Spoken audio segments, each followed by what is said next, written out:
You're going to be blessed today. My daughter Kelly, who does a lot of writing for Lifeway, said, Dad, you really need to meet Ben Mandrell and have him come up and preach sometime. So Kay and I went down to Richmond a couple of months ago and met he and his wife, Lindley. And Ben is up here, and he's going to preach this morning, and we're going to get kicked around a little bit, and we need it. But he brought his daughter Ava so they could travel around D.C. And Ben and I just wanted, you just have these times you just click with somebody. But I didn't know all that much about Ben, so I thought maybe he's good with his hands. So everybody knows I'm not. And I have a few projects around the house. So I was saying that, and I saw his daughter Ava roll her eyes. And I said, your dad can't help me out? And she almost had this look that said, he doesn't know what a hammer is, but if he did, he wouldn't know where to plug it in. So at any rate, Ben has pastored 2 large churches in the past. He's got 4 children, delightful family. He feels like he can be a better expression of the gospel by being the president of Lifeway. And so they've tapped into his leadership skills and his vision skills, and so that's where he is right now. They've got their challenges with COVID as we do here. Let's give a warm welcome to Ben Mandrell.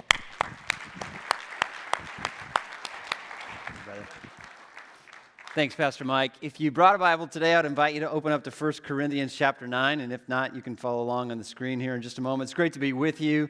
Man, we had such a great time in D.C. Me and my daughter Ava got to run around the city and see the National Mall, and we ran over to Georgetown University. She's college-bound, so we're looking at colleges when we can, so we had a great time. And Mike and Kay have been such amazing hosts, and I just want to say, 3 things come to mind when I think about Mike.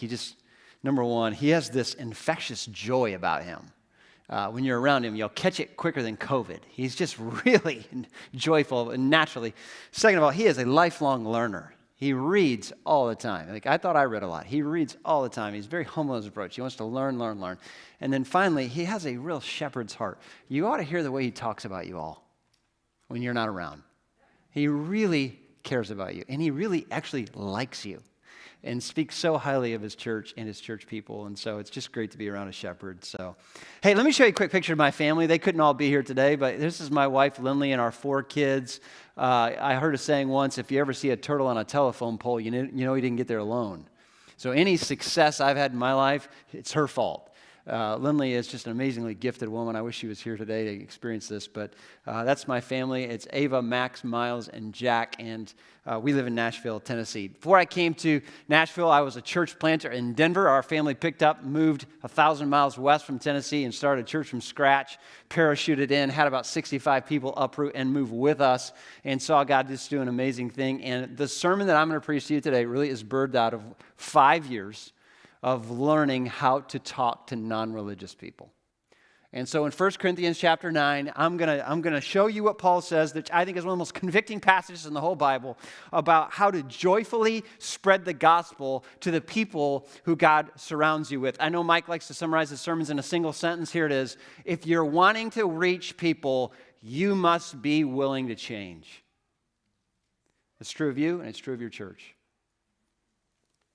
So first, let me say a few words about my new context in Middle Tennessee, back in Nashville, Tennessee. Jesus calls us to reach our Jerusalem, then Judea and Samaria, and to the ends of the earth. So knowing your context is key to reaching people. And Nashville is much like Washington. Nobody grew up there. Everybody's moved in for the entertainment industry or for some other reason, just like people move to D.C. for the government or different positions that you might take. But it's a city of transplants. And what's neat about that is if you have a missionary heart, you don't even have to go on a mission trip to reach people from far off places. In our street, we got people from Pennsylvania, New York, all over the country, and then from India and from far off places. They've moved to Nashville for vocational reasons. And God calls us to reach the people that he puts right in our backyard, to reach our community. And yet, the Bible that we believe in and the scriptures that we adhere to are running more and more across the grain of culture. And so, for example, I'll just show you one verse in 1 Timothy 2:4. It says this in 1 Timothy 2:4. God wants everyone to be saved and come to the knowledge of the truth. So just that one verse, think about how contrary that is to culture. Number one, it assumes that everybody in this room, everybody on the planet is either saved or not saved. Only 2 types of people. And if you are saved, it's because you came to a knowledge of truth. So there's something called truth, and it saves people.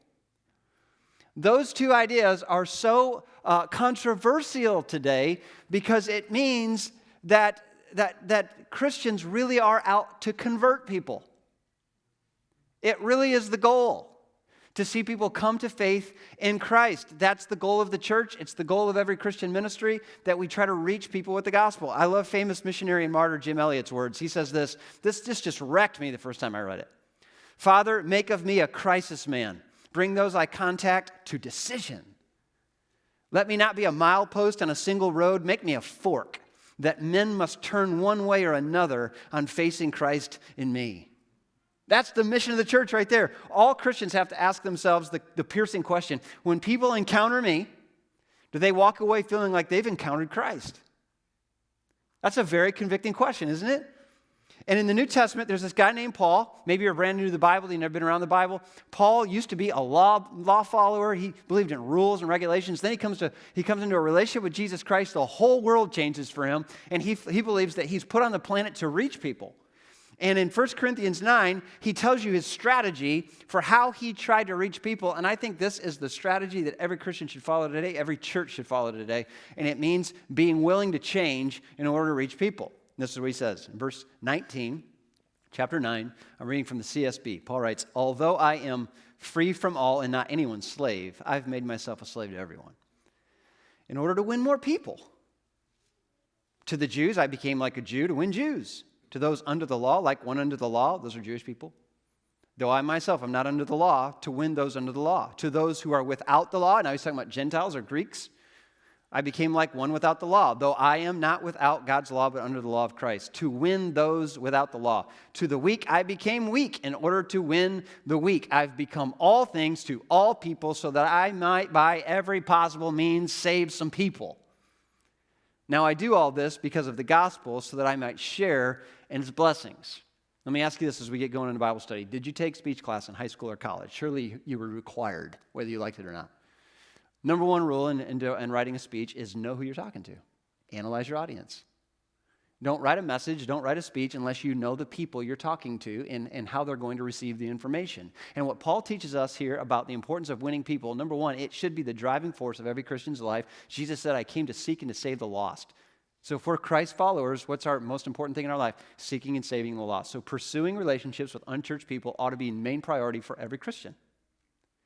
And not only that, as you pursue unchurched people, how do you go about it? Here's Paul's strategy. It's very profoundly simple. Number one, Paul said, my life goal was to win as many people as possible to Christ. Now, let me just assume that some of you in this room are not yet Christians. Maybe some of you watching online. I hope that's true, that some of you have come today because you're exploring Christ. You're a good-hearted skeptic. I would hope you wouldn't be offended then by me saying that I hope by the time I sit down that I've won you to the faith. You've been converted. In fact, wouldn't it be disingenuous and a little crazy if Christians claim to believe what we believe about the afterlife and who gets there and how, and we never speak about it to anybody?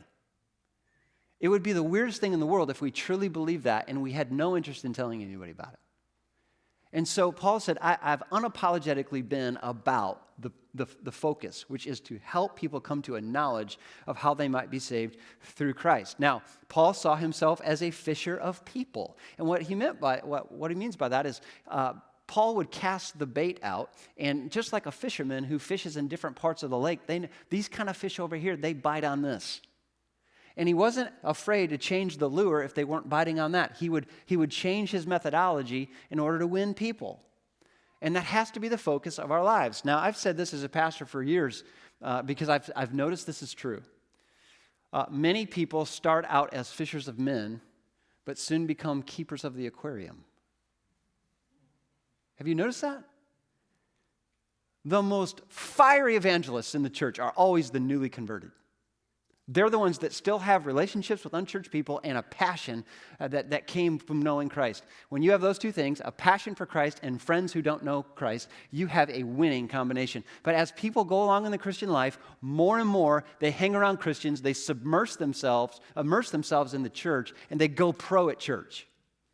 And this is a good thing. Like, we want people involved in church. But over time, they begin to lose their passion for reaching people. And Paul modeled this kind of fluidity and commitment to reaching people for Christ. I've always loved this definition of insanity. I don't know if you've ever seen this. But insanity is this: doing the same thing over and over and expecting different results. And this could describe what's wrong with the American church today.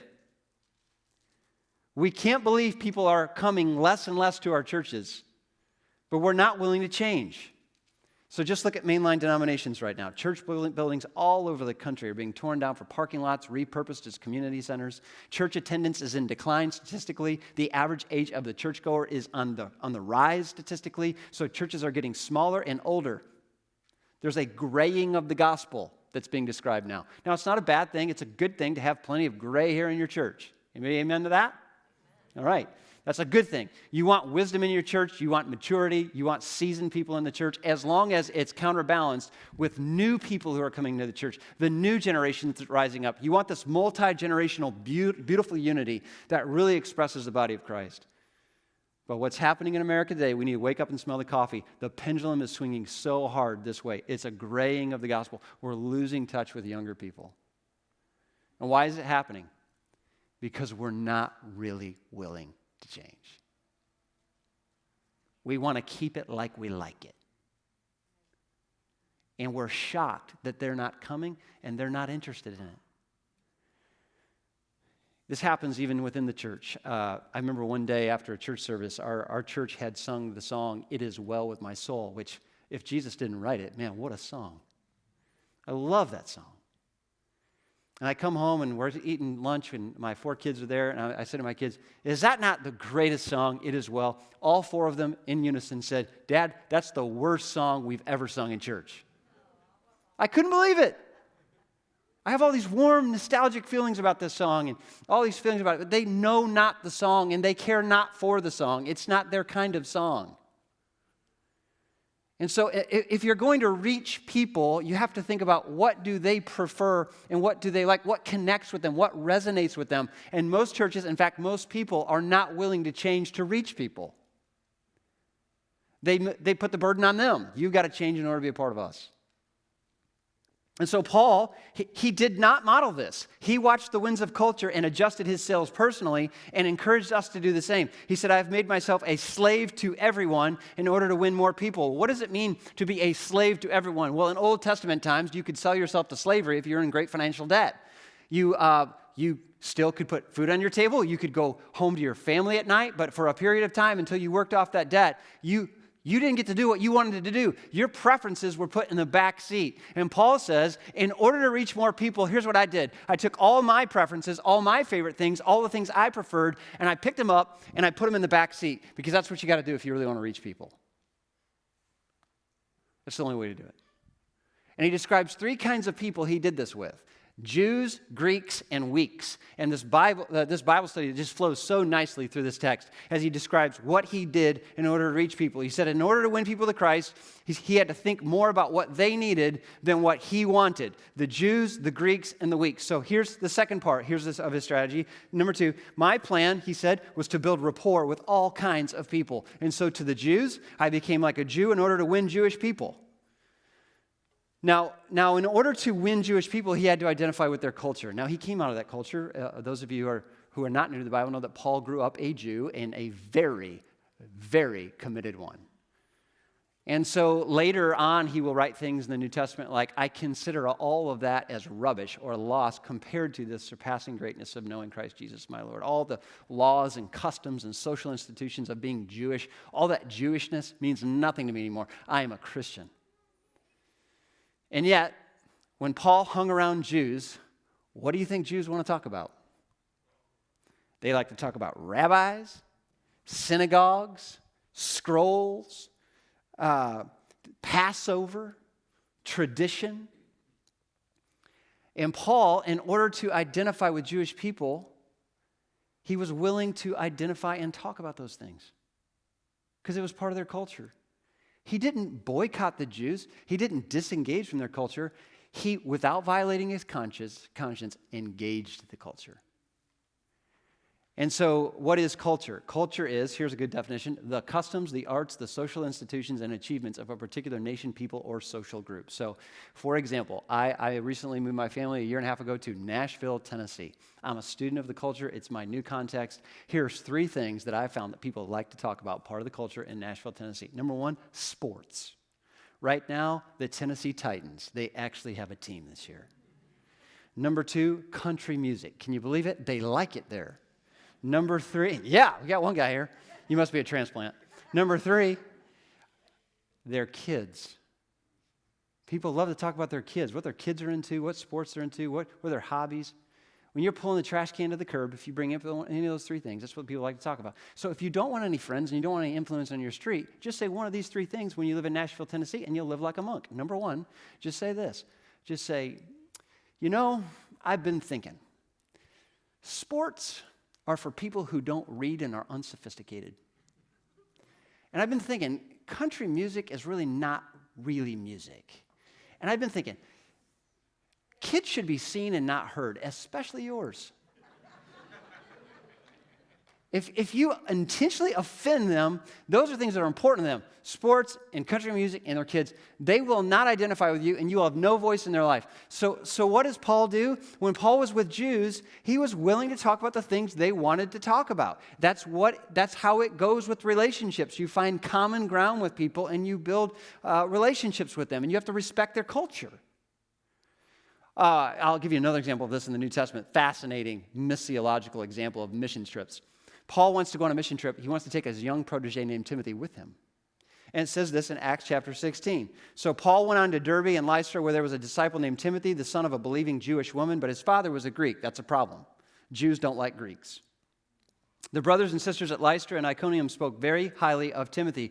Paul wanted Timothy to go with him on this trip, so he took Timothy and circumcised him because of the Jews who were in those places, since they all knew that his father was a Greek.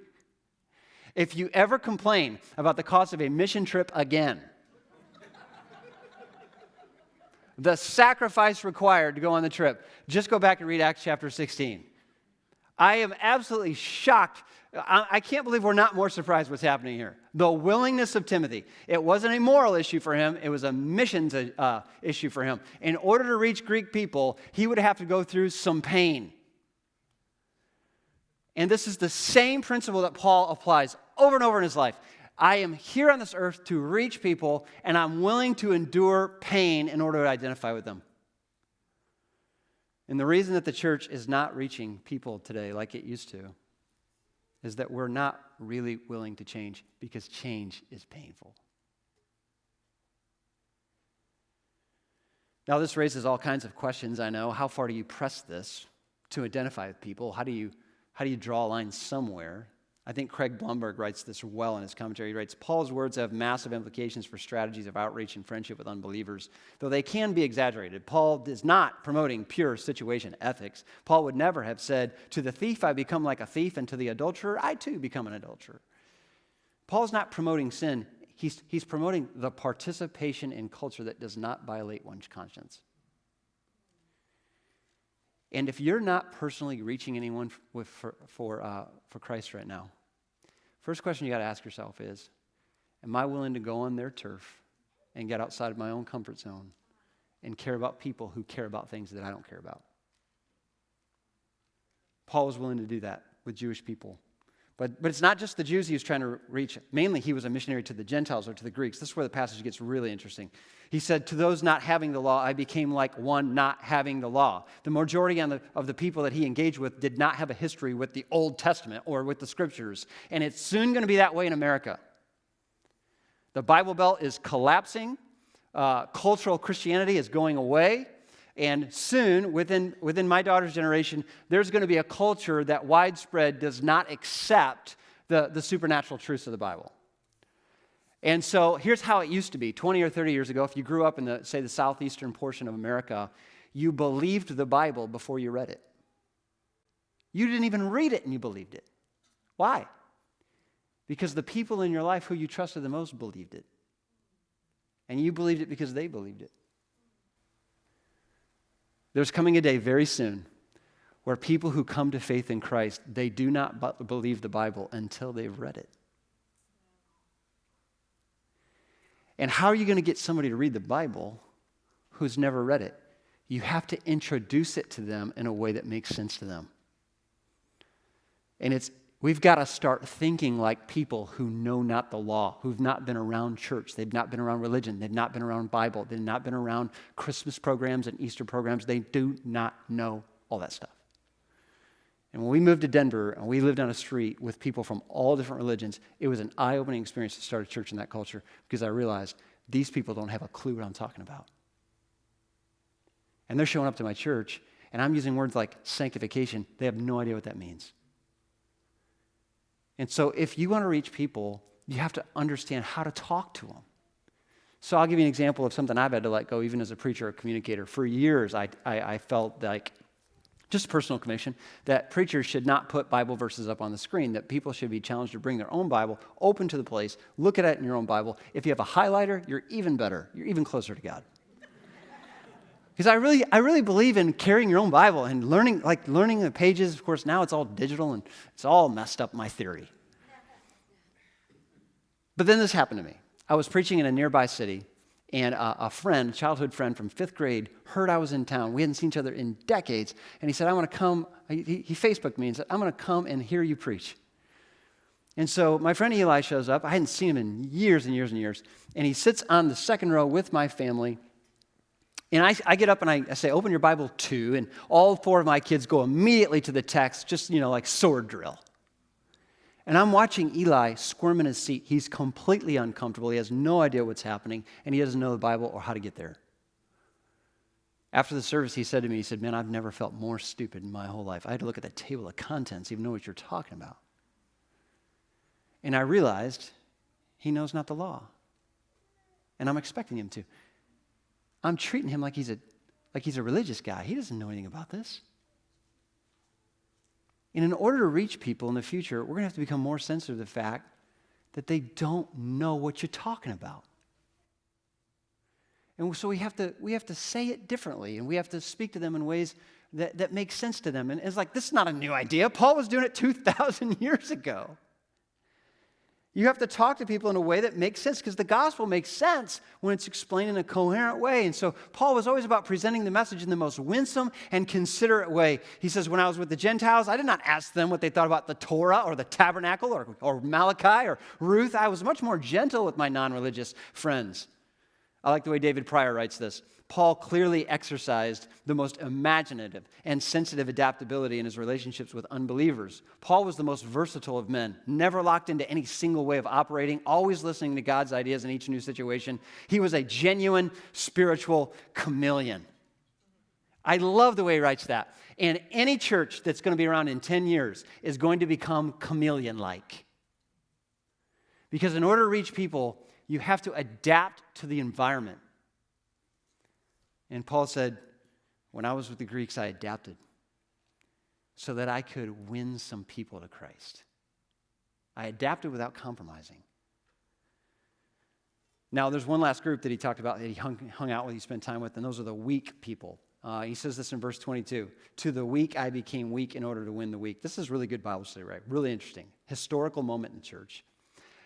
Many people argue about whether Paul's talking about young Christians or non-Christians here. I actually think he's talking about brand new believers who are still trapped in legalism. It takes a while to detox from that once you come to faith in Christ. And they thought it was about rules and following all the right rules, and so their conscience is easily defiled because they're always breaking rules. And so what is happening in the church at that time is that there was an argument about food, of all things. And so here's what was happening. Paul was going to these places and he was preaching the gospel, and Jewish people were getting saved, and unreligious, non-Jewish people were getting saved. And guess what? They all went to the same church. And when Christians go to the same church, they always do the same thing. They have potluck. Everybody brings food. And so in this early church, they were bringing the food, and all of a sudden the question comes up, hey, where'd the meat come from? And the reason that question came up is because there's a pain point for the early church, because non-Jewish people came from a background where they would go to these pagan temples and they would be engaged in sexual prostitution, and they would try to appease the gods through these gross acts. They had these dark, gross memories that they would try to get rid of, and then in the middle of that, they would sacrifice meat to an idol. And so this was a dirty thing, and it was a guilt-ridden thing, and it caused them to feel like convicted inside anytime they were around that meat. So for them, they would not only not eat the meat, they considered it nobody in the church should ever eat that meat. Well, then you have these Jewish people who believe in stewardship. That's a great deal on meat. They went down to their local Wegner's or whatever it is. I went there this morning with Mike, by the way. That's like a Disney grocery experience. Never seen anything like that in my life. And they would find this meat on sale, and they would say, hey, that's a great deal on meat. Let's buy the meat. God would want us to save money, give more to the church. And so you have these two people going to church together, and they're fighting all the time about food. And so if you actually let your eyes scroll up to the top of 1 Corinthians chapter 8, the heading there is probably something like, concerning food being sacrificed to idols. Paul had to speak to this because it was destroying the church. And this is what he says. Watch his posture and his attitude in chapter 8, verse 7. Since some of you have been so used to idolatry up until now, verse 7, that when they eat food sacrificed to an idol, their conscience, being weak, is defiled. Food will not bring us close to God. We're not worse off if we don't eat. We're not better off if we do eat. So he frames it up right. Heaven or hell is not based on what you eat. But having said that, he does have to come down and say, so what are we going to do? And this is what he says in verse 13. Therefore, if food causes my brother or sister to fall, I will never eat that meat again so that I won't cause my brother or sister to stumble or fall. Now, what does he mean by this? It's not a sin to eat the meat, but he says it's a sin to some people. It makes them feel violated in their conscience. So we will never engage in activities as a church, he says, where people leave feeling guilty or condemned or violated in their conscience. We're just not going to do that. And so here's the bottom line. My personal freedoms are not as important as my personal relationships.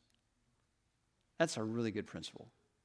My personal freedoms are not as important as my personal relationships. You have to act that way if you really want to reach and grow people.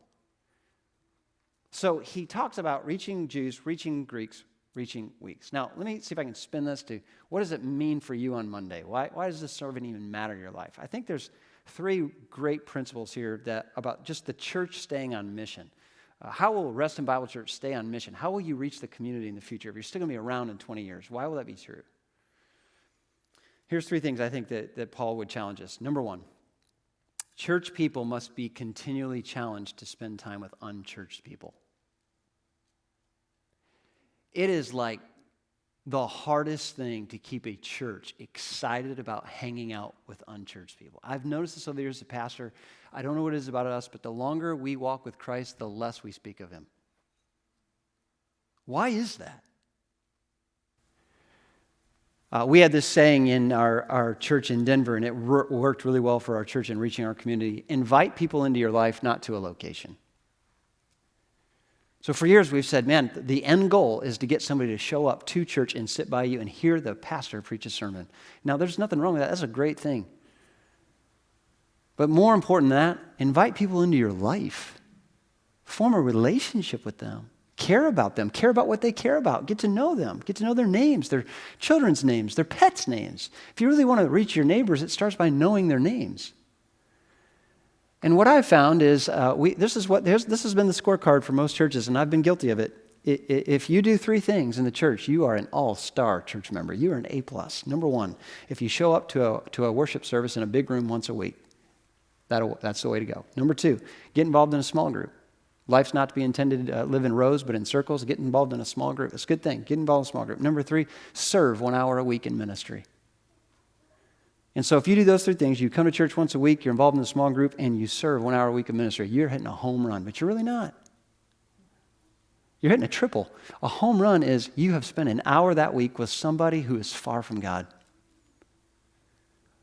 Why is it that we keep leaving that off? It's the driving force of the New Testament. It's what Paul spent most of his time talking about, is how can you use your life to impact somebody who's far from God?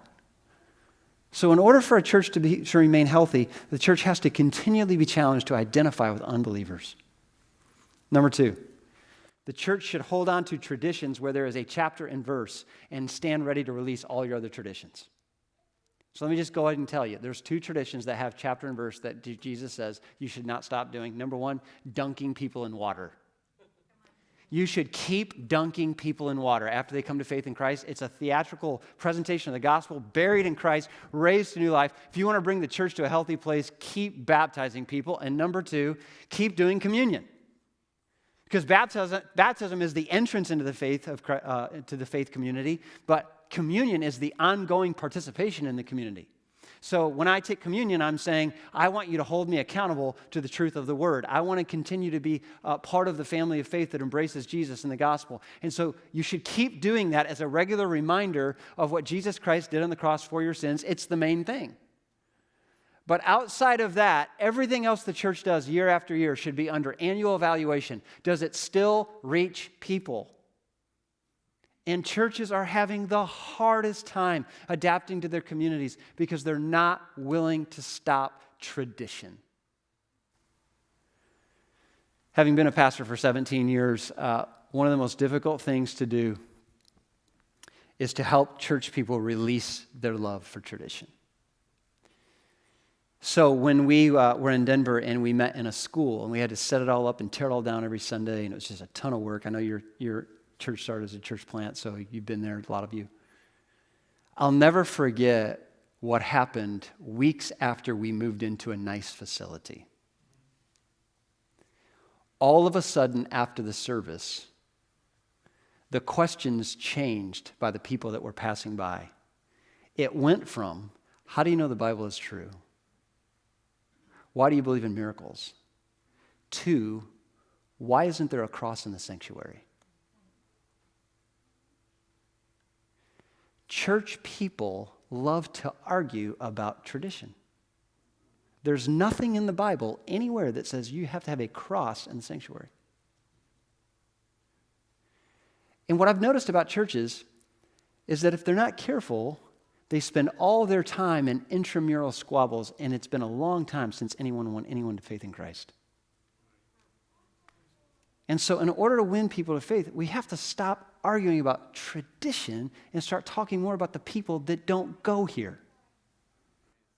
And that's got to be true for all churches. I love the way Stephen Ohm says this. Paul's missionary encounter is precisely what is needed today. We live in a post-Christian culture where the ground has shifted dramatically. Business as usual won't cut it anymore. Because the landscape has changed so drastically, there's a good chance that any paradigm that's familiar to us as Christians, any paradigm we're comfortable with as Christians, it feels just right to us as Christians. It's unintelligible to the average person. The church needs to make adjustments. We must learn the hopes and the questions and the language of our neighbors if we're going to reach them. Principle number 3. This one's minor but still important. The church should avoid offending people unnecessarily. When Paul talks about reaching the weak and being sensitive to the weak, is that there is this idea in the church that we are sensitive to one another. And so I have seen some pastors or some ministries develop this this vocabulary that if the church is really on mission, it must be constantly offending people.